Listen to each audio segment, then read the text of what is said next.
صنعاء، أصالة وبناء.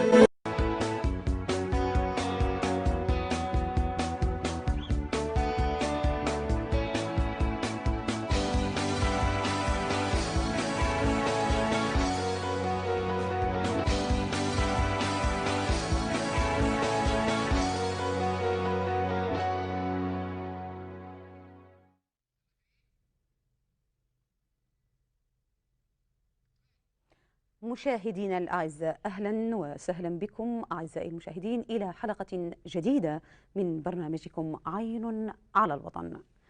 11 شهرا من أزيز الرصاص ووجع القنابل وفوهات المدافع والدبابات يخوضها أبناء السعيدة وبدعم من التحالف العربي ضد شرذمة الماضي والعنجهية التي أعلنت مروقها ضد القيم الإنسانية والأعراف والشيم.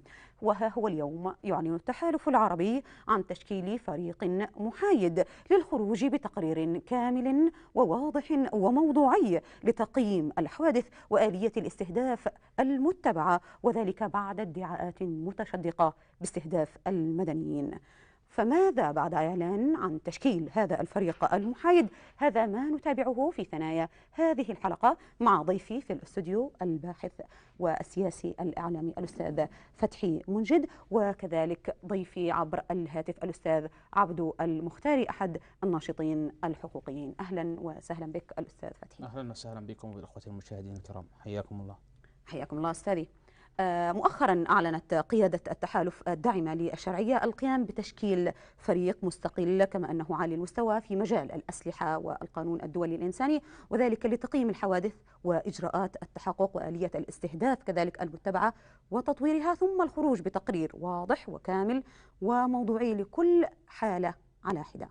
الأستاذ فتحي، وبعد هذا التقرير لماذا يتأخر ربما إعلان هذا أو تشكيل هذا الفريق بعد 11 شهرا ربما من بدء عاصفة الحزم التي بدأت منذ مارس العام الماضي؟ تفضل.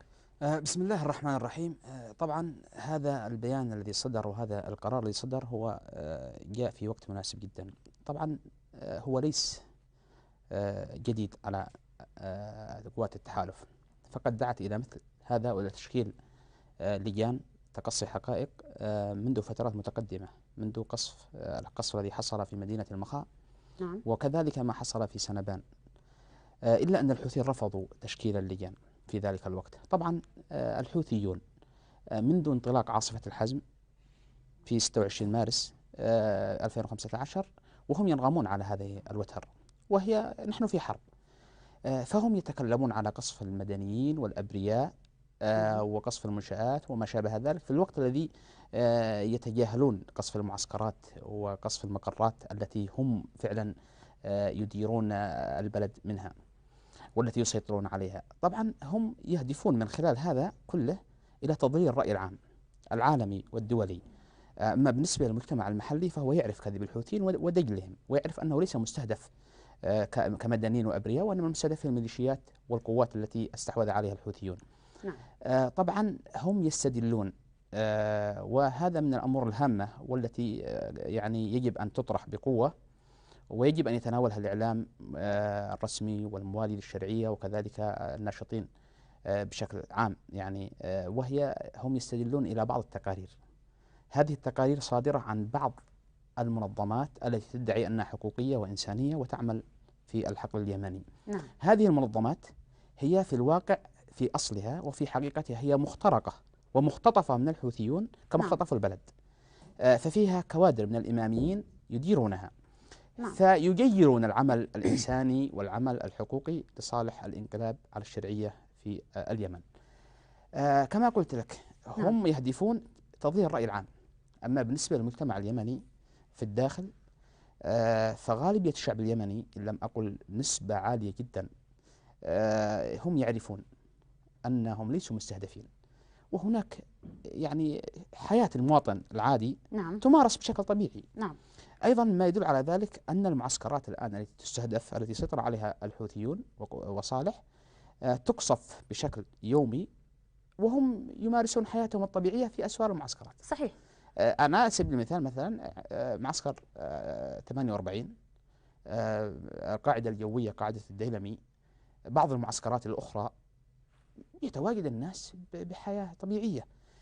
أيضا يصورون، يعني وتلاحظون على مواقع التواصل أنهم يخرجون بشكل آمن ويصورون أماكن القصف. وهذه من الأدلة ربما الشاهدة والحية التي تثبت بأن المدنيين غير مستهدفين من طيران التحالف نعم، الجوي. هم لا يستشعرون بهذا. يعني حتى في مجالسهم، وأنا جيت قريبا من صنعاء، نعم. يتكلمون عن دقة الأهداف وعن إصابة الأهداف. نعم.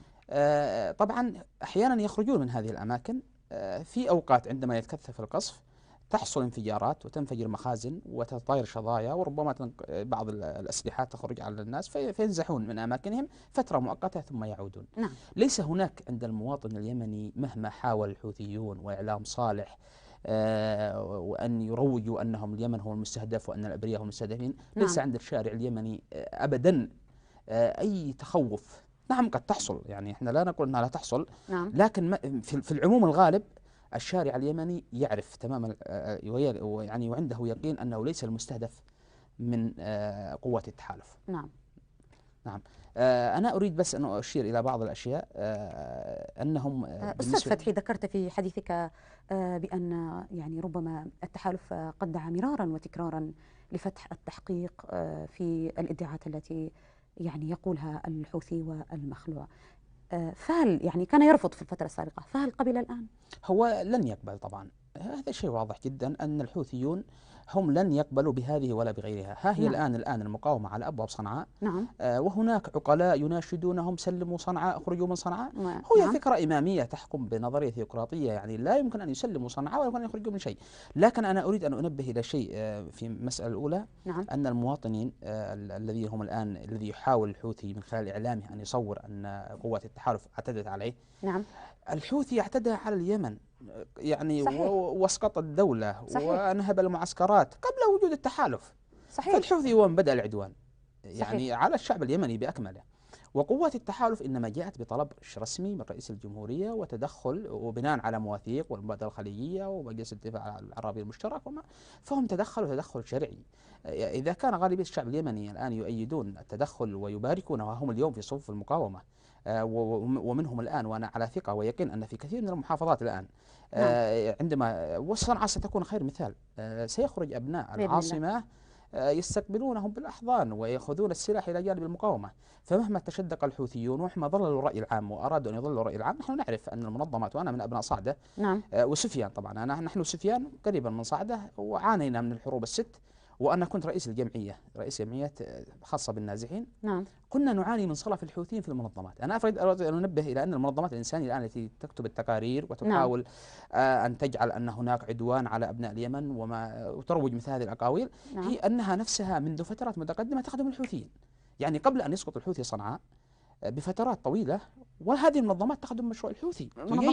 المنظمات الدولية التي تعمل في الحق الإنساني أو المجال الحقوقي، لأن المنظمات تعمل في إلى ماذا تعزي ربما اختراق هذه المنظمات أو ولاءها لجماعة الحوثي؟ هل لقوة جماعة الحوثي أم لضعف؟ لا ليس هذا، ربما وعدم حيادية في هذه المنظمات. ليس هذا ولا ذاك. الحوثيون لديهم مشروع إمامي.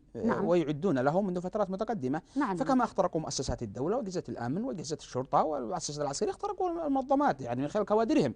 أنا فقط أريد أن أنبه، نحن خرجنا في مظاهرات في فترات متقدمة، أعتقد بعد الحرب السادسة. كان الحوثيون يشردون من مناطقنا ويفجرون منازلنا ونهرب إلى صنعاء. نعم. وإلى عمران، فنأتي إلى هناك وإذا المنظمات يديرها الإماميون على رأسهم أحمد الكحلاني كان. لأنه وهذه مسألة مهمة ويجب على الدولة أن تنظر إلى هذا القيادة الشرعية. يعني كل المنظمات الآن العاملة في المجال الإنساني لا يمكن أن تدخل أن تمارس نشاطها داخل الشارع اليمني إلا عن طريق وزارة التخطيط والتعاون الدولي، هي المسؤولة عن المنظمات. لكن الإماميون في فترة علي عبد الله الصالح في الحروب الست استطاعوا أن يختزلوا عمل المنظمات وأن ينشئوا كيان جديد اسمه الوحدة التنفيذية لإدارة مخيمات النازحين، وأخذوا كل هذه المنظمات خاصة التي تعمل في المجال الإنساني والمجال الإغاثي، فاستطاعوا أن يوجدوا لهم كيان وأن يلموا الإماميين في الداخل. يعني كان هناك طاقم عندما تدخل هذا. يعني أنت تقصد بأن المنظمات الدولية عملت في عهد علي عبد الله الصالح تحت جناح الإمامية؟ أنا أقصد أنهم استطاعوا أن يخترقوها وأن ينشئوا منظومة تديرها وتجيرها لخدمة المشروع الحوثي. نعم. يعني سواء في المجال الإغاثي أو في المجال الحقوقي والإنساني. أنا حضرت دورات معهم وعشت معهم وأعرف كثير من التفاصيل. نحن خرجنا في مظاهرة كان شعارها في تلك الأيام: لا نريد إمام يهجرنا من صعدة وإمام يوزع لنا الغذاء في صنعاء. لا نريد إمام، يعني كان هذا شعارنا. أنه هناك أيضا في أيام الحوار الوطني، يعني هذا الشيء من الأشياء التي للأسف الشديد تجاهلها أبناء اليمن والمكونات السياسية، ويعني بحقنا كأبناء صعدة وسفيان. ما هو الشيء اللي كان هناك، جهلتم به؟ كان يعني وعدنا أن يكون هناك لنا ممثل في الحوار الوطني يمثل قضيتنا باسم منظمة المجتمع المدني. وفوجئنا بأنه تم اختيار أحد كوادر الحوثيين الذي كانوا يشتغلون في هذه المنظمات يمثل أبناء صعيد، يمثل يعني المهجرين والمشردين. فكانت مخترقة بشكل كبير جدا، يعني سواء في التوظيف الذي كان يديرها أو في مجال العمل الإنساني أو حتى في مجال الحقوقي. فالمنظمات لا يعول عليها كثيرا صراحة في اليمن. وكان هناك قرار من رئيس الجمهورية أو توجيه من الحكومة بطرد أو يعني المفوض السامي وكذا حقوق اللاجئين. نعم. نتيجة لهذه الممارسات. إذا كانت أكسفام صدرت تقرير نعم. واتهمت أن هذا عدوان وأن هذا تحالف في الوقت الذي الآن تقصف تعز فيه ويموت فيه الآلاف، لم نسمع بشيء عن المنظمات هذه في تعز. أيضا صعدة قبل ذلك غيبت سنوات، لم نسمع بمنظمة تكلمت على صعدة ولا ذكرت تقارير عن صعدة. ما هو السبب بالذات؟ يعني هناك يعني يكون من أقبح الأشياء ومن أرذلها أن يغير العمل الإنساني ودماء الناس لخدمة مشاريع انقلابية كمشروع الحوثي ومشروع صالح الانقلابي الذي التهم البلد بأسره. نعم. أستاذ فتحي، لو عدنا لقصف مخازن الأسلحة، أو كيف استثمر الحوثي قصف مخازن الأسلحة وادعى بأنها استهداف للمدنيين كما حدث في قصف المخا وكذلك عرس ذمار. هو في الواقع لا نقول أنه هو يستثمر كل شيء. طبعا هو نعم. مسيطر على اليمن، مسيطر على الإعلام، وهذه يعني مما يؤسفنا أن الإعلام المواجه للحوثيين كإعلام الشرعية والإعلام الموالي له عندهم قصور في هذا الجانب، وهذا شيء واضح جدا. الحوثي استطاع أن يغير طبعا إعلام المؤتمر الشعبي العام وإعلام الحوثي الذي بيده، وأيضا الإعلام الموالي له كالقنوات الخارجية استطاعت أن تروج مسمى العدوان، طبعا ليس بشكل كبير جدا، لكنه يعني تسمع كثير العدوان وما شابه ذلك. أنا فقط أريد أن أنبه في هذه المسألة إلى تصريحات مثلا رئيس جمعية المكفوفين تعرض لقصف المبنى. نعم. فخرجوا بتصريح كان يجب أن يتناول بشكل واسع، وأن تدعو يعني هيومن رايتس المنظمة تكلمت عليه، تكلم على أنه وجهت وزارة التربية والتعليم للحوثيين بالخروج من المبنى. كان عندهم مبنى ومخزن فيه أسلحة، فلما ضرب استثمر الحوثيين الحدث وقالوا نحن ضربوا المكفوفين وأخرجوا بعض الصور. طبعا قس على ذلك هناك شهود عيان، ضرب أحد الأماكن، أحد المصانع بالقرب من القاعدة الجوية. نعم. في هذاك اليوم نفسه في شهود، يعني أبناء الحارة عزلوا لأنهم وجدوا الحوثيين يدخلون الأسلحة بكميات هائلة منذ وقت مبكر من اليوم، فخرجوا وحتى الموظفين لم يداوموا، فضرب ضرب عنيف وانفجارات عنيفة هزت صنعاء ولم يصب أحد بأذى. يعني ما عدا 2 كانوا حراس أصيبوا، معناته أن في هناك شيء ظهر للناس. في القادسية في مدرسة أخوان ثابت أو ما شابهها أراد الحوثيين أن يقتحموها وأتوا بالأسلحة فمنعهم المواطنون. يعني هناك شيء واضح عند المواطن، هو يعرف هذا الشيء أنه لا يمكن أن يستهدف مكان من الأمكنة إلا إذا كان ثكنة أو إذا كان مخزن الأسلحة أو إذا كان في هدف عسكري. نعم. طبعا أريد أن أنبه إلى مسألة مهمة. في خلال عاصفة الحزم في ال3 أشهر الأولى لم تسجل أي أخطاء. طبعا هذه حرب، في هناك أخطاء يعني لا يمكن أن ننفيها، لكن يتحمل على الحوثيين وعلي عبد الله صالح هم السبب في مثل هذا، وهم الذين جروا البلاد هم الذي جروا البلاد الى مثل هذا المستوى. ايضا الاحياء السكنيه، المدارس، نعم. المستشفيات، هم الذي يفعلون هذا. انا اريد ان انبه الى ان في ال3 أشهر الاولى لم تسجل اي اخطاء، يعني نادره جدا. ما بعدها حصلت بعض الاخطاء وكان سببها الاهداف المتحركه. هناك اهداف ثابته كانت نسبه الخطا فيها نسبه بسيطه جدا ضئيله، نعم. لكن الاهداف المتحركه عندما تاتي مثلا قاعده صاروخيه تتحرك باتجاه مثلا مناطق الحدود او عربات، في هذه الحالة تستهدف فتحصل بعض الأخطاء. لماذا؟ أحيانا أنا أذكر ضربت قاطرة محملة بالمواد الغذائية قادمة من الحديدة، كان سبب ضربها أنه الحوثيين دخلوا بعض القاطرة مشابهة لها وحملوها بأسلحة. فضربت تلك إلى جانبها. أيضا في خط صعدة صنعاء حصلت، كان هناك تعزيزات نعم. ثم إذا تم الضرب يخرجون على الناس ويقولون ضربوا مواد غذائية وضربوا. الناس يعرفون أن الذي داخل الشارع اليمني كان من يوصل صوتهم الآن، من نعم. يتكلم. لو أن أحد صور المشهد وتكلم كان مصيره السجن، وربما يعرض للقصف. يعني الحوثيين الآن يتخذون الناس دروع بشرية، يعني يعرضهم للقصف، فما بالكم بالأحياء مثلا أو بالمنازل. هم الآن يأخذون الصحفيين والإعلاميين وبعض المعارضين لهم ويدعونهم مخازن السلاح ويعرضهم للقصف. وأنا من أبناء صعدة حصل هذا في بلادنا. طبعا أنا أتكلم عن أبناء صعدة كابن قضية، أنا نعم. حاضتنا هي عمرا طبعا. أذكر أنا من مشايخنا شخصيات عديدة جدا تم أخذها وعرضهم للقصف بطريقة ممنهجة. أعرف أنا شخصيات ومشايخ وممكن أن يداخلوا معكم حتى كانوا ضد الحوثيين، فكان نعم. الحوثيون في تلك الأيام يأتون بالمضادات ويأتون برشاشات فيطلقون النار على دبابات الجيش في تلك الأيام. نعم. وعلى الطائرات ثم تقصفهم فيقولون ضربتكم الدولة. هذه سياستهم أصلا، هم يمارسون العنف بطريقة ممنهجة، هم يتخذون الدروع البشرية بطريقة ممنهجة. نعم. فهم في هذا الإطار الآن في بعض المواطن اليمني لا يمكن أن يخاف على نفسه في صنعاء أو في غيرها من المدن إلا إذا لاحظ أن الحوثيين الآن يخزنون أسلحة، نعم. أو أنهم يتجمعون في مقرات. أيضا أضف إلى ذلك ليس عند قوات التحالف استهداف للبشر. الآن أبناء اليمن يصيحون يقولون لماذا ما استهدف شخصيات، يعني تظهر شخصيات حوثية. علي عبد الله صالح بنفسه يظهر، صحيح. لماذا ما يستهدف؟ هناك كلام جميل جدا أنه ليس الهدف أن يستهدف البشر. يعني علي عبد الله صالح حضر عزاء الإرياني وكان له كلمة مباشرة، وكان يستطيع التحالف، كان يرصدون تحركاته، صحيح. لكن كان سيموت بجانبه كثير من الناس. فليس الهدف البشر. أيضا هناك الآن الحوثيين يقيمون احتفالات، تسمعون عيد الغدير وغيرها من الاحتفالات في المديريات، وتستغل إعلاميا أنهم متماسكين. يستطيع قوات التحالف أن تضربهم، لكن من سيكون الضحية؟ سيكون الضحية الحوثيون وجنبهم من المتحوذين ومن أبناء الشعب فهذا اسطوانة مشروخة. يعني صحيح. واضحة للعيان أن الحوثيون الآن يسوقون هذا في الوقت الذي يجب أن نقوم نحن بدورنا في توعية الشعب اليمني أن العدوان هو العدوان الحوثي وصالح في الأصل. صحيح.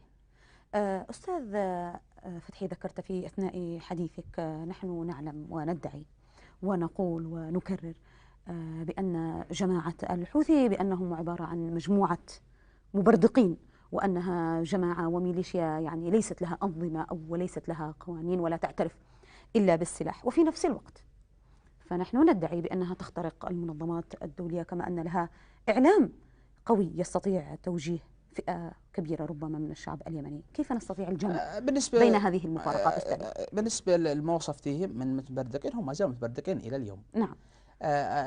المفارقة الذي يجب نقطة الفصل التي حولت الحوثيين إلى هذا الحجم، نعم، هي أنها سلمت لهم دولة. يعني الحروب الست حدودهم إلى سفيان، ما تجاوزوها، 6 حروب، ما استطاعوا أن يخرجوا من إطارها. بعد أن علي عبد الله صالح سلم لهم ألوية الحرس الجمهوري ودعم المشائخ وفكفك منظومة القبائل، نعم، تحولوا إلى شبه دولة، سيطروا على دولة بأجهزة الدولة. صحيح. فهم الآن الإعلام، إحنا نتكلم عن الحوثيين، هو إعلام علي عبد الله صالح إلى جانب الحوثيين. عندما نتكلم مثلا عن كوادر الحوثيين، هم كوادر، هل أستطيع أن أقول هم كوادر الدولة نفسها الذي كان علي عبد الله صالح يحكمها، كوادر كان يحكمها، نعم، سلمت لهم بسلام إلى الحوثيين. أيضا مسألة الاختراق، الحوثيون هم امتداد للمشروع الإمامي. صحيح. المشروع الإمامي من عام 86 وهو يعاود نشاطه من أجل الإمامة، فهم اخترقوها كعناصر كامنة، سواء منظمات أو أجهزة دولة. يعني هناك مثلا لم يخترقوها باسم حوثيين، يجب أن ننبه على هذا الكلام. صحيح. يعني الآن هم اخترقوا أجهزة الأمن باسم أنهم قيادات في أحزاب، بما فيها المؤتمر الشعبي العام وغيرها من الأحزاب، حتى الأحزاب، حتى الحزب الاشتراكي والناصري وما شابه ذلك. هم عبارة عن فئة وعن شريحة، نعم، اخترقت الأحزاب، اخترقت الأجهزة الدولة، اخترقت منظمات المجتمع المدني، المنظمات الدولية. فلما بدأت تظهر تلملم هذا الشتات وكونوا هذه المنظومة التي بإذن الله آيلة للسقوط. بإذن الله سوف تؤول للسقوط. في أثناء حديثك ذكرت أو تكلمت عن حروب صعدة الستة.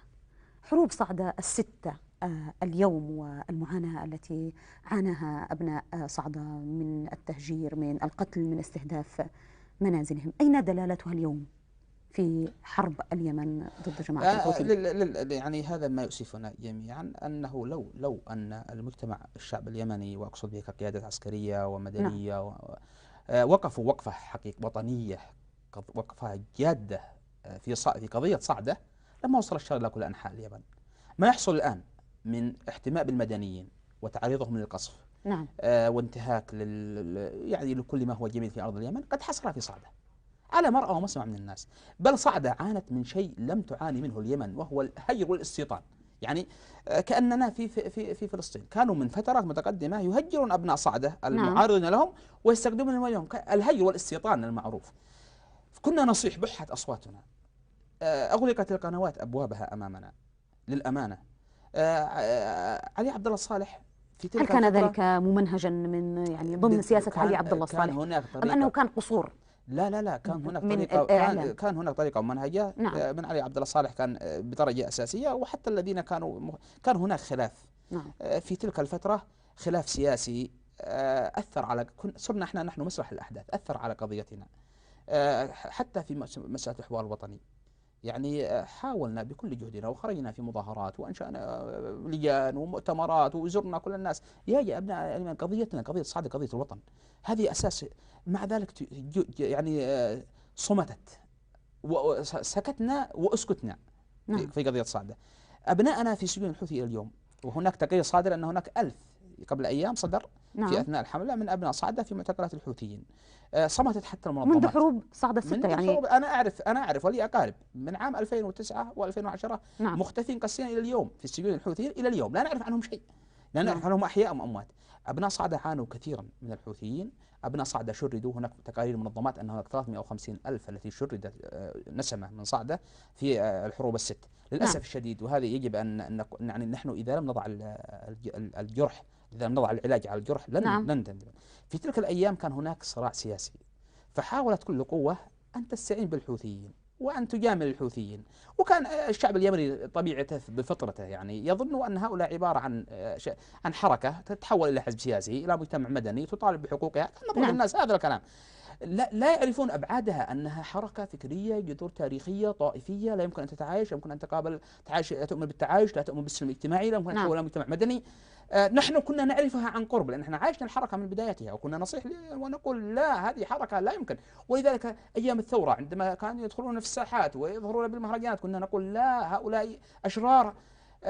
فحصل ما حصل، والحمد لله الآن الشعب اليمني صحى، لكنه دفع الثمن كثيرا.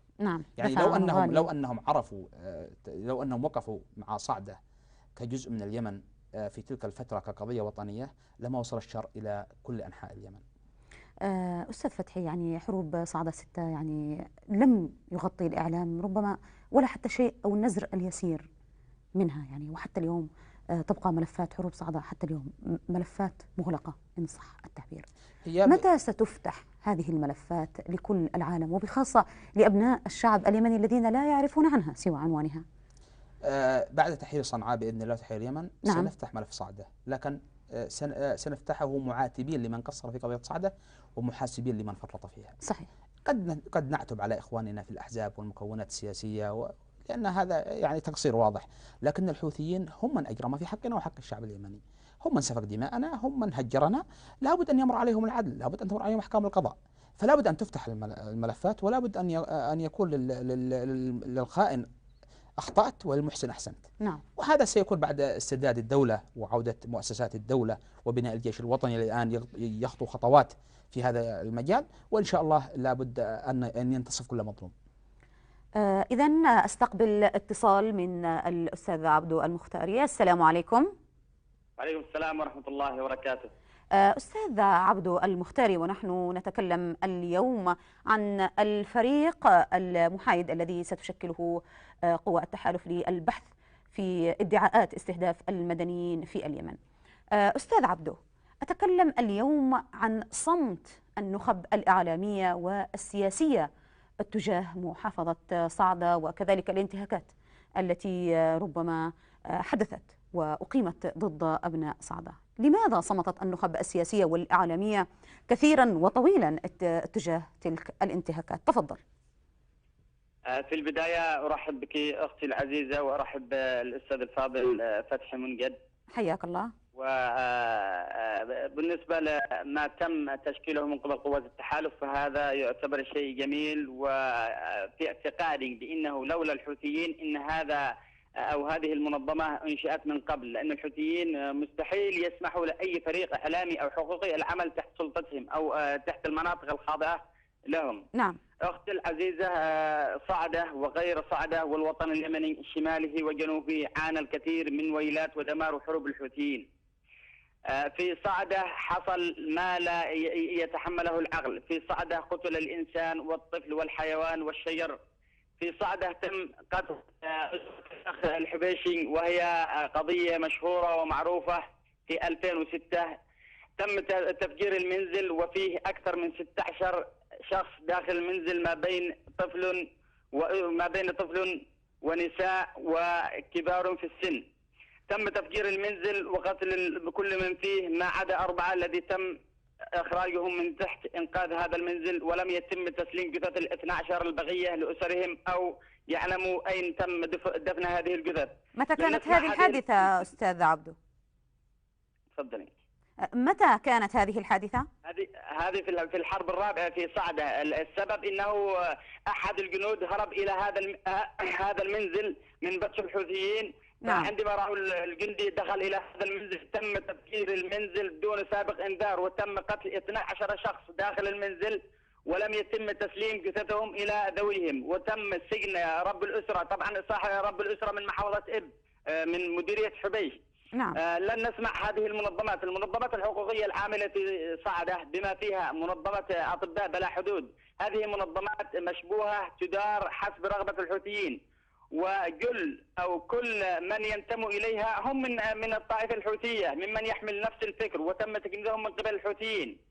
أنا شخصيا أعرف إنه في الحرب الخامسة كان منظمة أطباء بلا حدود كان إذا قتل أي مواطن من قبل الحوثيين يقتلوه أو أي طفل كان الحوثيين يسجلوه بأنه تم قتله من قبل الجيش ويرفعوا نعم. بها تقارير سرية لا ندري إلى أي جهة. ولكني شخصيا اطلعت على هذا الحدث. الأخ تم كذلك سجن الكثير من المواطنين الأبرياء وجعلهم أهداف للطيران، يتم سجنهم من ضمنهم 8 مدرسين يعملون في مجال التربية. نعم. وهم مدير مدرسة الحسن بن علي في جامعة بن فاضل، و8 يتبعونهم من المدرسين. نزلوا إلى محافظة صعدة لاستلام مرتباتهم، فإذا بالحوثيين يمسكونهم في أحد النقاط ويودعونهم أحد مخازن الأسلحة ليأتي الطيران ويقصفهم. لم ينجي منهم سوى واحد، كانوا 9 فقتلوا 8. هناك سجن يتم سجن المواطنين من ضمنهم أحد أبناء السحار تم سجنه اسمه ناصر حسين القحم، أستاذ وجيه من أبناء مع مديرية سحار تم سجنه ومنع عنه الطعام والشراب حتى فارغ الحياة. وبعد ذلك يتم تسليم جثته إلى أسرته وقالوا إنه انتحر في داخل السجن. أستاذ عبدو، اسمعني لو تفضلت. طبعا سلسلة انتهاكات الحوثي التي قام بها ضد أبناء صعدة مسلسل طويل ومعروف، لكن لماذا صمتت النخب السياسية والإعلامية عن هذه الانتهاكات ولم تتناولها أو يتناولها الإعلام سواء بالصحف أو بوسائل الإعلام المرئية والمسموعة؟ يا عزيزتي، المنظمات العاملة في صعدة هي منظمات تتبع الحوثيين وبتمويل إيراني.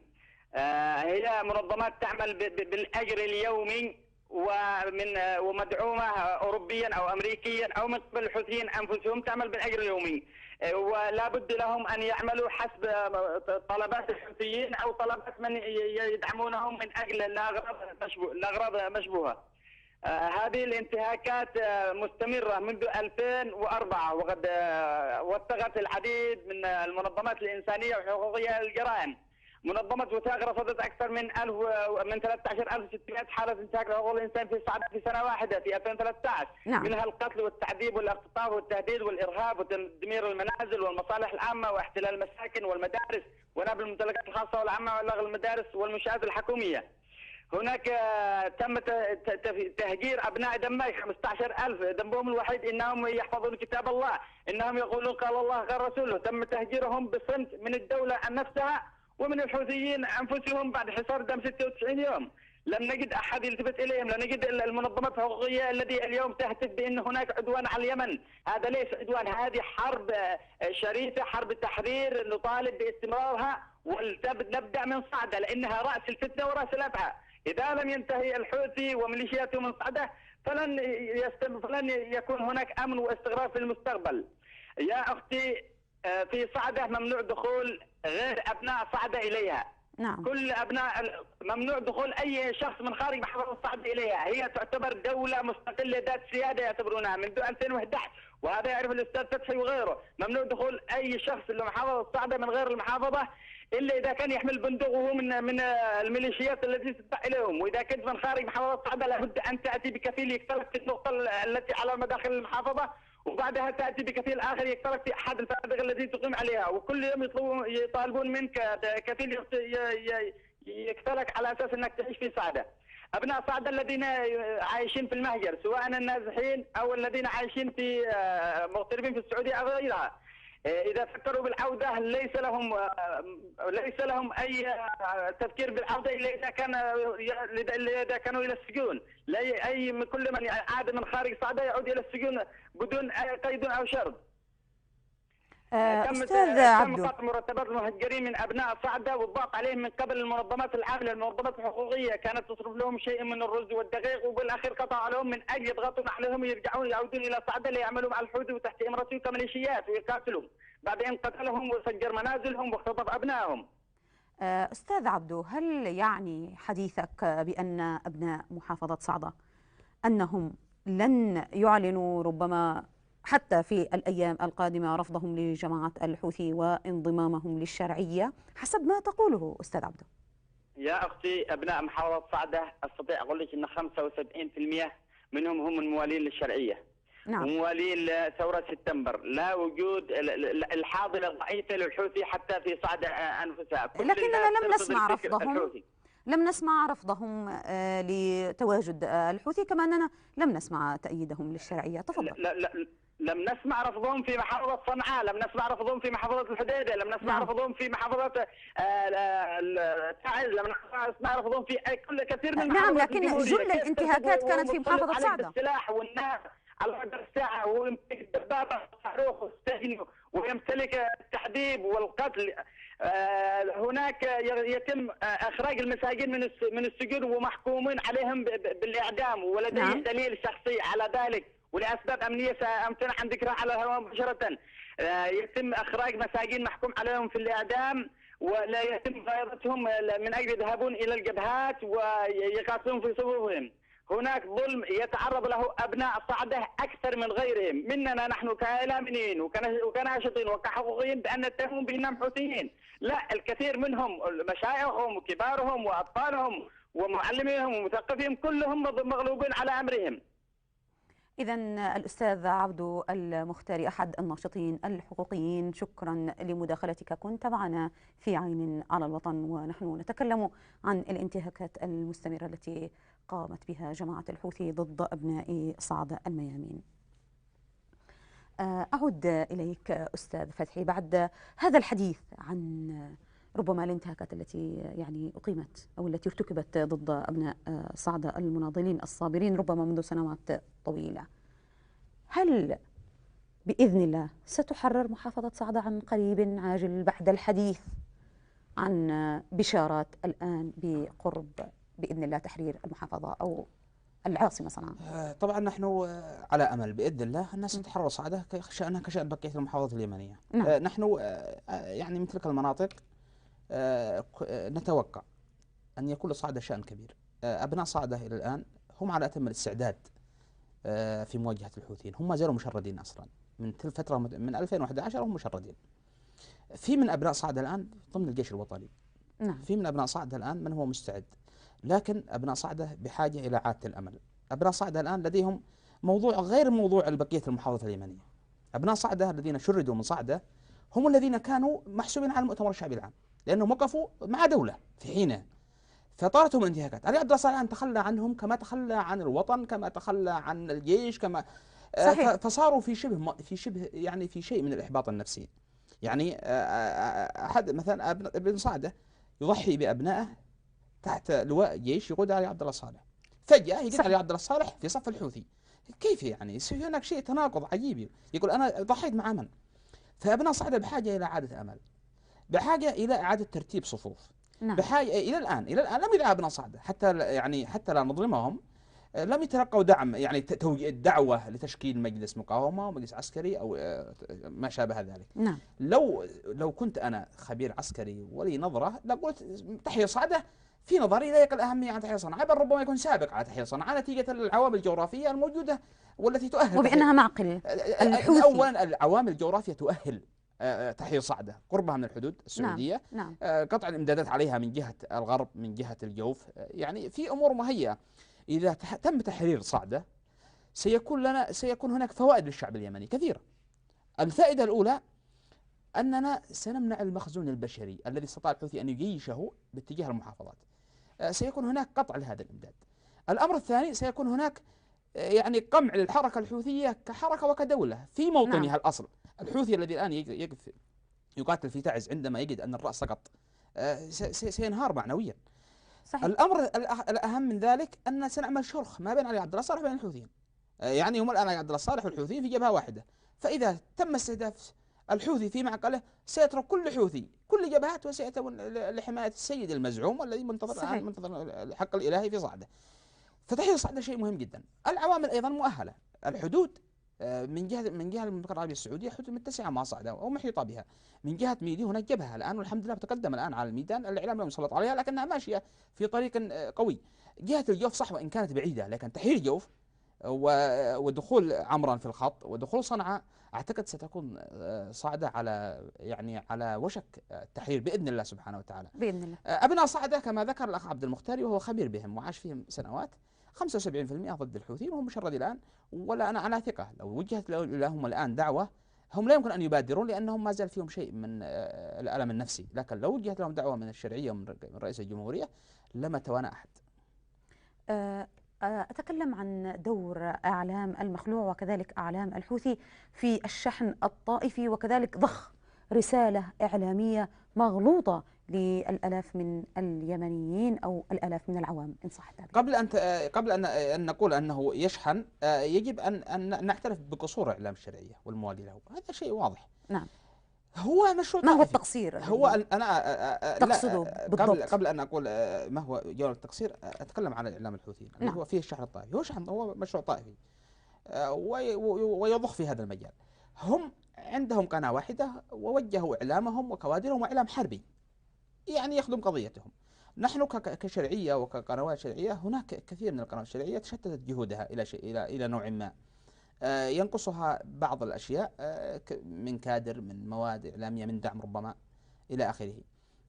في هناك شيء مهم جدا في مسألة الإعلام، يجب أن يتناول الإعلام مسألة مثل هذا الموضوع الذي طرح الذي أصروا بين التحالف، يجب أن يتناول بقوة. الآن قوات التحالف شكلت لجنة. نعم. وقالت تنزل الميدان وتستعين بمن شاءت من الخبراء وتستعين حتى بالأمم المتحدة وفريق الخبراء الذي صدر بقرار 2140. يجب أن نطرح هذا المواطن اليمني، يجب أن يشعر المواطن اليمني أن لديه إعلام وأن لديه إعلام موجه في مسألة الإعلام الحربي، وهذا شيء مهم جدا.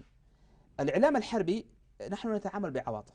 على سبيل المثال يتم إلقاء القبض على أسير، أنا لا أقول طفل، طبعا الأطفال عند الحوثيين كثير جدا. نعم. لكن يلقى القبض على رجل في سن عاقل ويسأل لماذا جئت تقاتل؟ يقول أنا كنت أقول أن هنا أمريكان، يعني يصور أنه غرر به الحوثيون. لا يا أخي، هذا يجب أن يكون هناك إعلام حربي موجه، يجب أن ينعم هذا الجزء، أنه رجل ليس طفلا.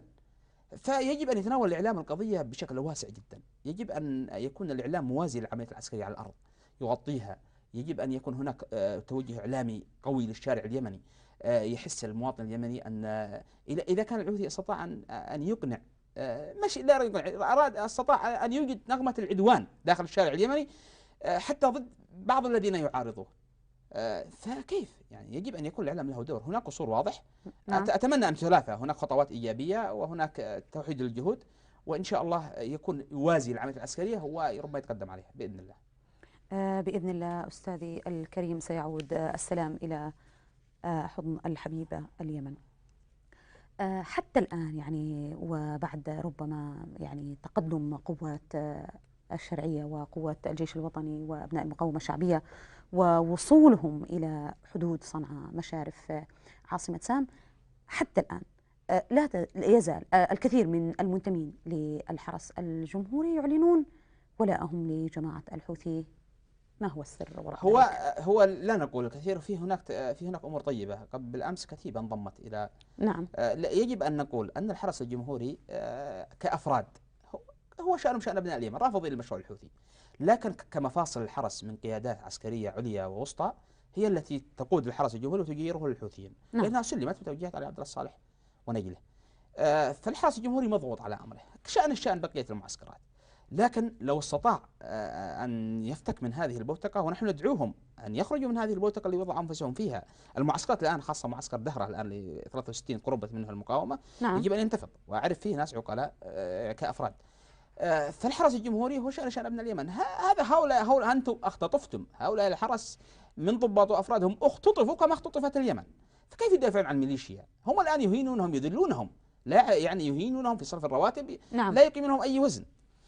فأنا على أمل كبير أن الحرس الجمهوري وبقية الألوية المسيطر عليها من الحوثيين أنها ستنتفض، وهذا ما نعول عليه قريبا. خصوصا لا نلوم أي قبيلة ولا أي معسكر، نعم. إلا إذا قربت المقاومة منه ورأيناهم يقاتلون بحماس إلى جانب الحوثيين. أما ما زالوا داخل صنعاء أو في المناطق المسيطرة عليها، فنحن لا يمكن أن نعتب عليهم حتى نجد منهم، حتى تقرب المقاومة منهم، وعندها لكل حدث حديث.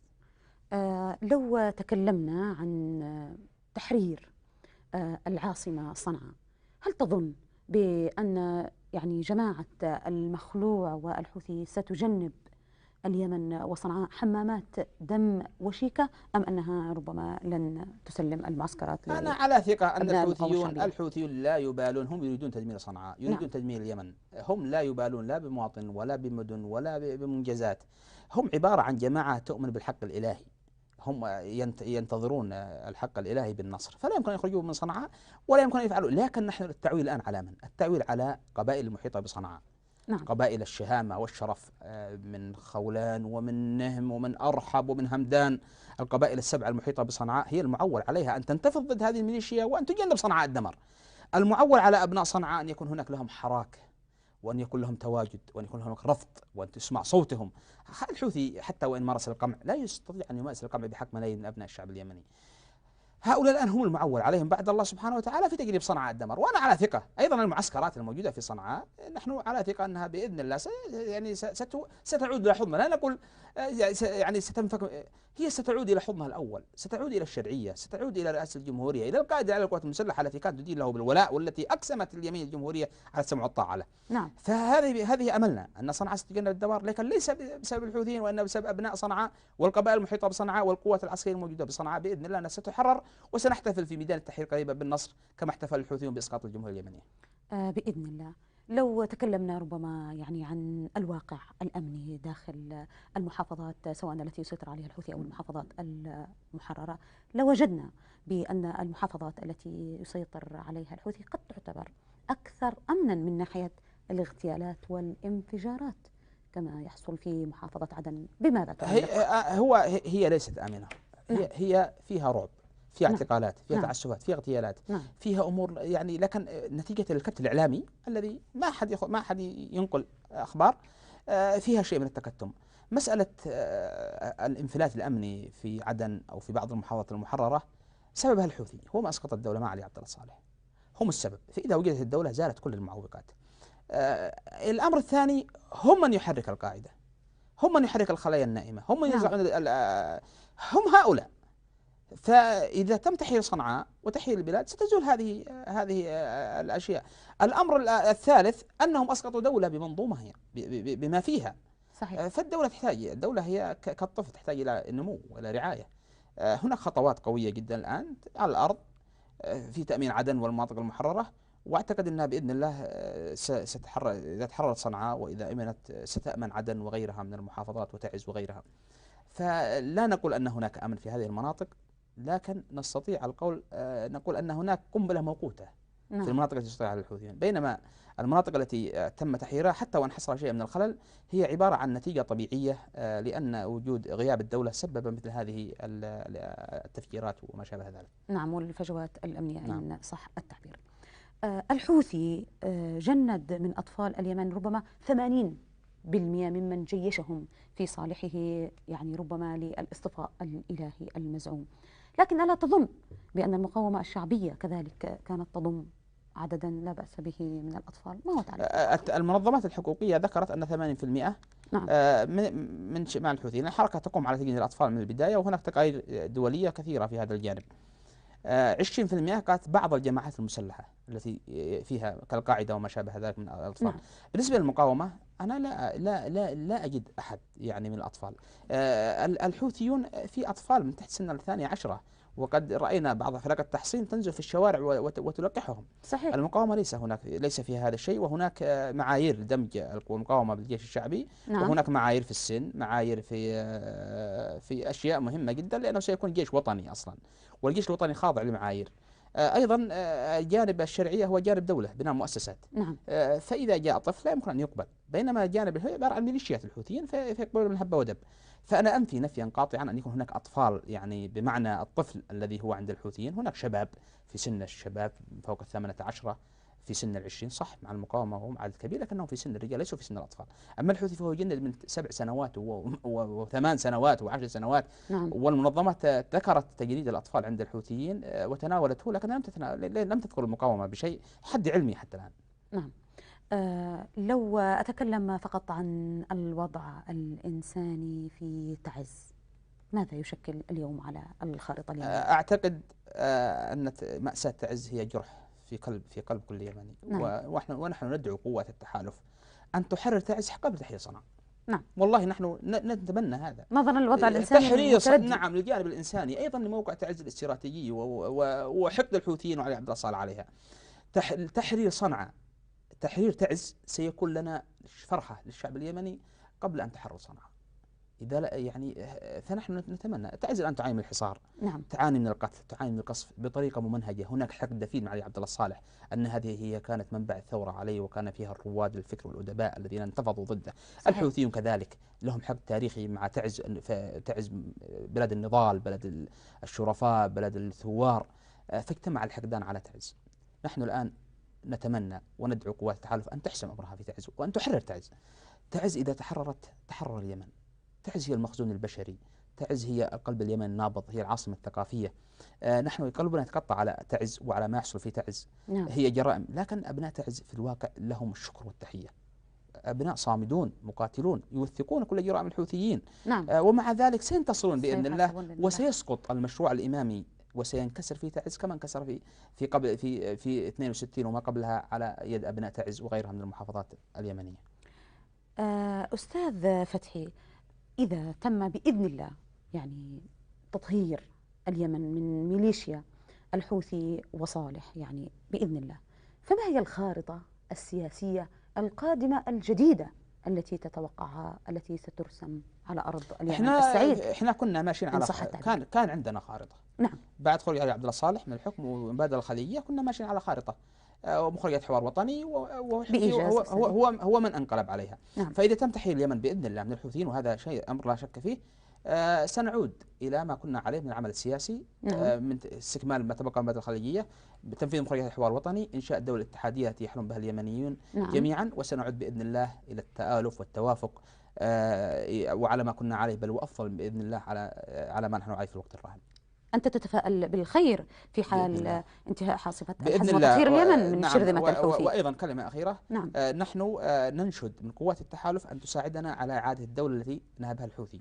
فإذا عادت الدولة سنعيش جميعا تحت ظل هذه الدولة، بلا ميليشيات، بلا أسلحة، تحت سقف الدولة، في مجتمع مدني يسونه الوئام والمحبة كما عرف أبناء اليمن على مر التاريخ. هل لك من كلمة أخيرة تحب توجيهها للقيادات السياسية، ونحن من منبر قناة صنعاء نتكلم؟ كلمتي للقيادة السياسية أنه حان وقت الجد. نعم. حان وقت التآلف، حان وقت نبذ الخلاف والمشاريع الضيقة. نعم. نصيحتي توجيهي للقبائل أن تلتئم، وأن تحرر صنعاء، وأن تحرر بقية المحافظات، وأن تعود حاملة للمشروع الوطني، وأن نخلد 26 سبتمبر في أجيالنا وفي أبنائنا وأهداف الثورة سبتمبر وأكتوبر. وأن نسعى جميعا في بناء الوطن الذي أراد الحوثي في فترة من الفترات أن يلتهمه، لولا أن الله أنقذنا بقوات التحالف. إذن مشاهدينا الأكارم، أصل وإياكم إلى نهاية حلقة الليلة من برنامجكم عين على الوطن. ربما استفضنا في كثير من الملفات اليمنية التي تطرح نفسها وبقوة على الساحة الوطنية، وناقشنا الملف كذلك الذي طرحه التحالف بشأن تشكيل لجنة محايدة تقوم بالبحث والتحقيق بادعاءات جماعة ميليشيا الحوثي وصالح باستهداف المدنيين.